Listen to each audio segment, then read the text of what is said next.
Exercise 4.2. Question first. Without expanding, evaluate the following determinants. Determinant contains elements 1 a b plus c, 1 b c plus a, 1 c a plus b. तर इथे आपल्याला काय करायचं, evaluate करायची, value काढायची ह्या डिटर्मिनंटची. And without expanding, तर इथे एक्सपान्शन फॉर्म्युला आपल्याला न वापरता इथे डिटर्मिनंटच्या प्रॉपर्टी वापरून आपल्याला हा सॉल्व करायचा आहे. Use here properties of determinant. Properties of determinant.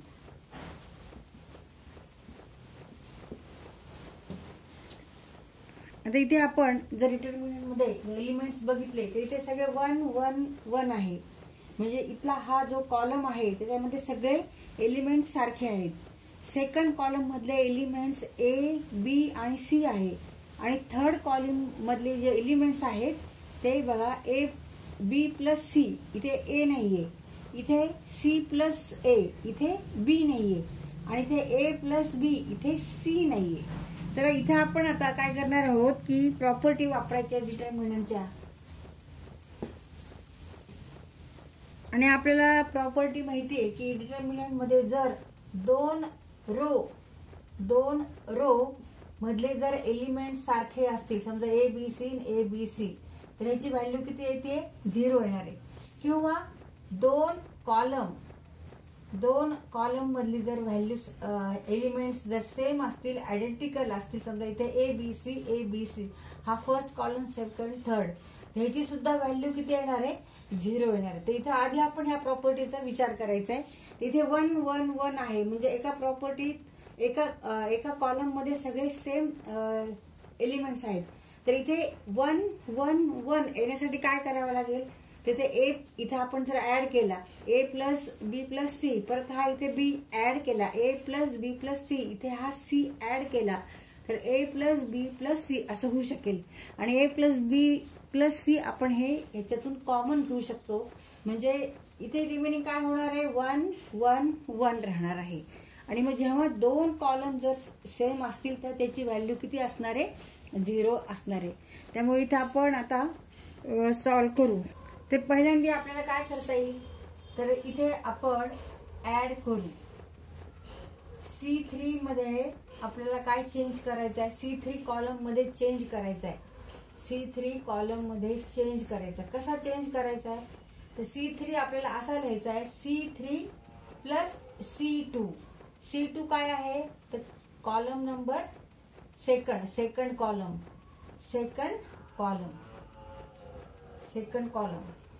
आणि हा थर्ड कॉलम. तर इथं आपण कॉलम चेंज करायचा आहे, त्याला टर्न करायचा आहे. तर इथे ही प्रॉपर्टी अशी आपल्याला माहिती आहे की आपण असं जर केलं, एका रो मधले एलिमेंट्स घेऊन हे आपण करस्पॉन्डिंग कॉलम किंवा रो मध्ये ते जर ऍड केले आणि नंतर त्याची जर व्हॅल्यू जर काढली तर ओरिजिनल डिटर्मिनंटची जी व्हॅल्यू आहे तीच असते. त्याच्यामुळे इथं आपण त्याचा यूज करायचा आहे. तर इथे आपल्याला चेंज कोणता कॉलम करायचा आहे, थर्ड कॉलम चेंज करायचा आहे. कसा चेंज करायचा आहे, तर इथे C3 plus C2 corresponding elements घ्यायचे, ऍड करायचे आणि ते थर्ड कॉलम मध्ये लिहायचे. इक्वल टू, आता फर्स्ट कॉलम तसाच ठेवायचा 1 1 1, सेकंड कॉलम पण तसाच ठेवायचा, थर्ड कॉलम मध्ये आपण चेंज करतोय C3 प्लस C2. मग ए प्लस बी प्लस सी ह्या पद्धतीने आपल्याला सोपं जातं, म्हणून ह्या पद्धतीने आपण लिहून काढतो. आता इथे C प्लस ए आहे, इथे बी आपल्याला काय करायचं आहे, ऍड करायचं आहे. मग जरी आपण आधी ए लिहिला तरी चालेल, ए प्लस बी प्लस सी, ए प्लस बी प्लस सी, ए प्लस बी प्लस सी. थर्ड कॉलमला सुद्धा इथे आपण सी काय करतोय, ऍड करतोय. हे करस्पॉन्डिंग एलिमेंट्स आपण ऍड करतोय. आता हा डिटर्मिनंट हे ऑपरेशन केल्यावर असा तयार झाला. आता इथे ए प्लस बी प्लस सी आहे, इथे ए प्लस बी प्लस सी आहे, इथे पण ए प्लस बी प्लस सी आहे, इथे 1 1 1 आहे. आता ह्याच्यानंतर काय करू शकतो आपण, तर ए प्लस बी प्लस सी आपण हे कॉमन घेऊ शकतो. तर कॉमन म्हणजे ते आपल्या डिटर्मिनंटच्या बाहेर घ्यायचे. मग डिटर्मिनंट कसा लिहिणार, आता आपण कॉलम तोच ठेवायचा आहे, फर्स्ट कॉलम तसाच आहे, सेकंड पण तोच आहे, ए प्लस बी प्लस सी, आणि थर्ड काय होणार आहे, इथे 1 1 1. मग आता हा डिटर्मिनंट बघा, ह्या डिटर्मिनंट मध्ये हे जे दोन कॉलम आहेत, फर्स्ट कॉलम आणि थर्ड कॉलम, हे कसे आहेत? सेम आहेत. फर्स्ट कॉलम मध्ये 1 1 आहे आणि थर्ड कॉलम मध्ये सुद्धा 1 1 आहे. मग आता ही परत डिटर्मिनंटची प्रॉपर्टी आहे की डिटर्मिनंट मध्ये जर 2 columns are identical then value of that determinant is 0. तर इथे बाय असं म्हणू, by here C1 equal to C3. Therefore A plus B plus C into 0. C1 plus C2, column first and third are same. Therefore value of this determinant is 0. A plus B plus C into 0 means 0. Therefore value of this original or given determinant is also 0. तर ह्या पद्धतीने आपण हा solve केलाय, evaluate केलेला आहे.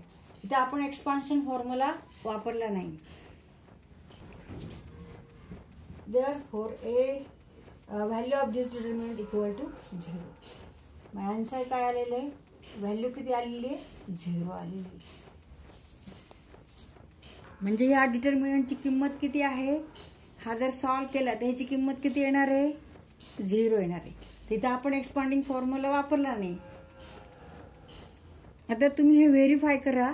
तुम्ही इथे एक्सपान्शन फॉर्म्युला वापरा आणि सॉल्व करा. इथे आपण विदाउट एक्सपांडिंग केलेले, तर तुम्ही एक्सपांड करा आणि सॉल्व करून आन्सर 0 येतं का नाही तुम्ही ते व्हेरीफाय करायचंय.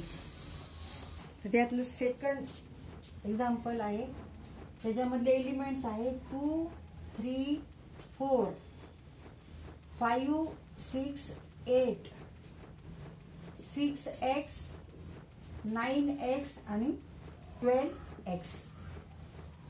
तर असे एलिमेंट्स आहे. ह्याची ऑर्डर किती आहे? 3 ऑर्डरचे. ह्या डिटर्मिनंटची order of this determinant is 3.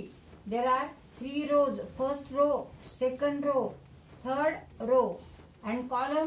First column, second column, third column. आता आपल्याला सॉल्व करायचा आहे. ह्याची व्हॅल्यू काढायची आहे विदाउट एक्सपांडिंग ह्याची व्हॅल्यू काढायची. म्हणजेच मग आपण ह्याची व्हॅल्यू कशी काढू शकतो? तर मग परत ते प्रॉपर्टीज ऑफ डिटर्मिनंट वापरायचं आहे आणि व्हॅल्यू काढायची. आता ह्या डिटर्मिनंट मधले एलिमेंट्स बघा. 2 3 4 2 3 4. नंतर दुसरा row, second row 5 6 8 and third row 6x 9x आणि 12x आहेत. तर इथे आपल्याला काय साम्य किंवा आपण काहीतरी करू शकतो असं वाटतं. तर इथे 6x आहे, इथे 9x आहे, इथे 12x आहे. तर इथे काय? हा 3 चा टेबल आहे. 3 1 जा 3 3 2 जा 6 3 3 जा 9 3 4 जा 12. इथं आपल्याला काहीतरी करता येऊ शकते. ह्याच्यातून कॉमन काहीतरी निघू शकतं. तर काय कॉमन निघेल? कशाने डिवाइड करायचं मग आपण ह्या 6x 9x आणि 12x ला? म्हणजे ह्याच्यातून आपण 3x जर कॉमन घेतलं, ह्याच्यातून प्रत्येक ह्याच्यातून 3x जर कॉमन घेतलं, तर इथे elements, remaining elements are 2. Here 3 into 3x 9x and here 4. म्हणजे थर्ड रो चे एलिमेंट कसे असणार आहे? 2 3 4. आणि हा रो बघा, फर्स्ट रो, ह्याच्यामध्ये सुद्धा 2 3 4 आहे. आणि इथे सुद्धा आपण 3x कॉमन घेतल्यावर 2 3 4. म्हणजे these 2 रो आर आयडेंटिकल. हे सेम रो, सेम एलिमेंट्स आहेत. इथे 2 आहे, इथे पण 2 येणार आहे. इथे 3 आहे, इथे पण 3 येणार आहे. इथे 4 आहे, इथे पण 4 येणार आहे. म्हणजे फर्स्ट रो आणि थर्ड रो हा सेम असणार आहे. त्याच्यामुळे ह्याची व्हॅल्यू काय असणार आहे? तर ही परत प्रॉपर्टी डिटर्मिनंटची, की जेव्हा डिटर्मिनंट मध्ये 2 रो किंवा 2 कॉलम जर आयडेंटिकल असतील, सेम असतील, करस्पॉन्डिंग एलिमेंट्स जर सेम असतील, तर त्याची व्हॅल्यू 0 होते. मग ह्याचाच अर्थ काय होणार आहे? ह्याची व्हॅल्यू सुद्धा काय येणार आहे? 0 येणार आहे. आता आपण हे स्टेप बाय स्टेप सॉल्व करू. तर इथे ह्या डिटर्मिनंटला आपण नाव देऊ. Let D equal to 2 3 4 5 6 8 6x 9x 12x. Now by taking 3x common from from R3, from R3. R3 means what? Row number 3. Third row.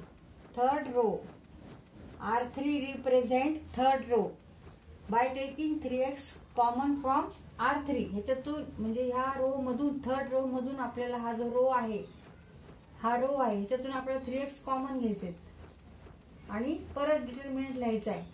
2, 3, 4, 5, 6, 8 ह्याच्यातून 3x कॉमन घेतले म्हणजे आपण 3x ने ह्याला काय केलं, डिवाइड केलं. समजा आन्सर काय येणार आहे 2. मग right here 2. 9x divided by 3x means 3 and 4. आता इथे ह्या डिटर्मिनंट कडे जर आपण चेक केलं ह्याचं तर इथे हा रो म्हणजे फर्स्ट रो आणि थर्ड रो हे कसं आहे, आयडेंटिकल आहे. Corresponding elements are same. 2, 2, 3, 3, 4, 4. Therefore, value of this determinant is 0. Here R1 equal to R2 किंवा because R1 equal to R2. 3x into 0, 0. Answer is 0.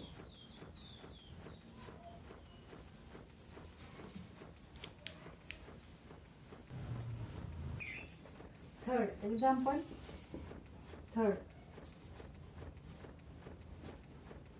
2, 7, 65. 3, 8, 75. 5, 9, 86. आता ह्याच्यामध्ये काय आपल्याला कॉमन काढता येईल, काय साम्य काही आहे का ते आधी आपण बघायचं. तर एलिमेंट्स बघा. 2, 7, 65.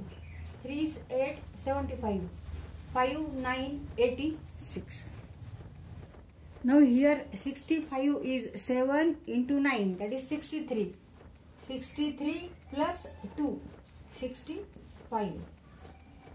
75 means 8 9 जा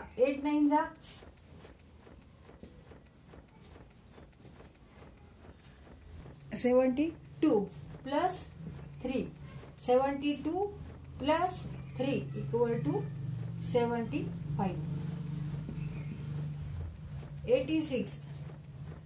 86 means 9 into 9. 81.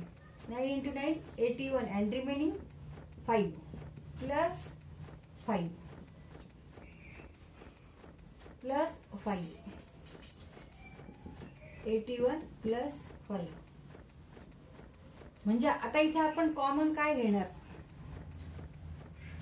तर आता इथे आपल्याला कॉमन घेता नाही यायचं. इथे 2 आहे, इथे 3 आहे आणि इथे 5 आहे.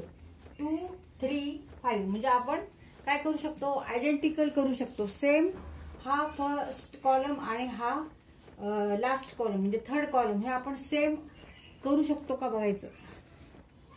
आता इथे आपण कोणतं ऑपरेशन केलेलं आहे, 7 into 9. 7 into 9. 7 काय आहे, सेकंड कॉलमचा एलिमेंट आहे म्हणजे C2 into 9 आणि नंतर आपण काय केलंय प्लस 2 इक्वल टू 65 असं केलेलं आहे. आणि 2 is what, element of C1 म्हणजे इथे आपण C1 लिहू शकतो. C1 म्हणजे 9C2 plus C1 equal to C3 आहे. आता इथे आपल्याला 2 पाहिजे. 2 पाहिजे म्हणजे इथला एलिमेंट C1 जो आहे तो पाहिजे. तर आपण इथे काय करणार, चेंज C3 आपण टर्न करायचं. मग काय केलं आपण आता, C3 मायनस 9 C2 केलेले. C3 minus 9 C2 equal to element of first row same येणार आहे. म्हणजे आपल्याला हा कॉलम सेम करण्यासाठी आपण काय केलेले, सेकंड रोला मल्टिप्लाय केले 9 नी आणि जे आन्सर येतं ते आन्सर आपण या 65 मधून मायनस केलेले. मग 65 minus 63 7 into 9 63 65 minus 63 equal to 2 येणार आहे.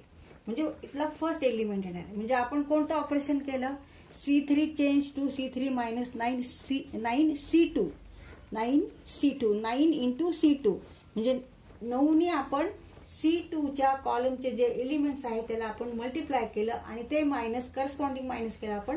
मग 7 into 9 63 65 मायनस 63 इक्वल टू 2 इथे 2 येणार. मग 75 minus 7 into 8 means 75 minus 72 means काय येणार आहे, 3 येणार आहे. म्हणजे इथला आन्सर 3 येणार. 86 minus 81 equal to 5. So D equal to this determinant. आता हे ऑपरेशन झाल्यावर जे डिटर्मिनंट येईल त्याची सुद्धा व्हॅल्यू काय असणार आहे, ह्या ओरिजिनल गिव्हन डिटर्मिनंट एवढीच असणार आहे. आता हे आपण ह्या पद्धतीने आपण इथे एलिमेंट्स टाकतो. फर्स्ट कॉलम तसाच ठेवायचा 2 3 5. सेकंड कॉलम पण तसा 7 8 9. थर्ड कॉलम मध्ये आपण चेंज केलेला आहे.